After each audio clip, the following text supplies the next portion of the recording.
Hello mga kasabong. Magandang araw sa inyong lahat dyan. Ito, may share lang ako sa inyo na konting tips sa tali ng ating mga alaga, no? Ating alagang manok. Lalo na pag yung cording area ninyo ay maputik, walang damo, no? Maputik. Problema yan pag laging umuulan. Pag laging umuulan, nasisira yung lubid natin dahil dito ano pa tawag dito? Dito sa may bakal sa area na to, dito kumakapit yung putik. Tapos pag marami ng putik tumitigas, ang nangyayari nasisira yung lubid, nagbubuhol-buhol kasi hindi na umiikot to, no? Kasi meron ngang maraming putik na kumakapit.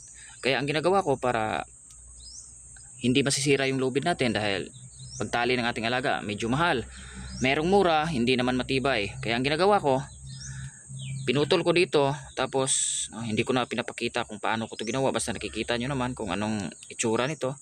Yan, pinuputol ko dito, tapos dito nilalagyan ko ng plastic. Ang plastic na ginagamit ko dito ay yung plastic ng Zonrox, no?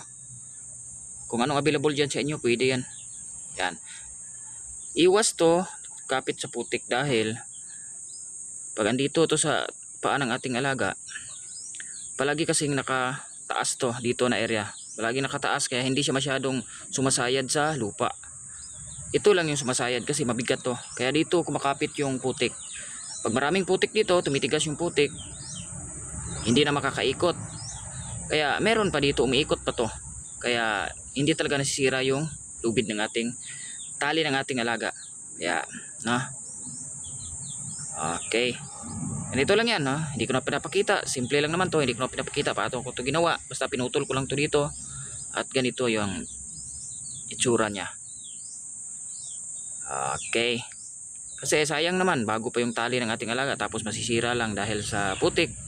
Problema talaga yan pag maputik yung cording area natin. Okay, hanggang dito lang mga kasabong. Maraming salamat.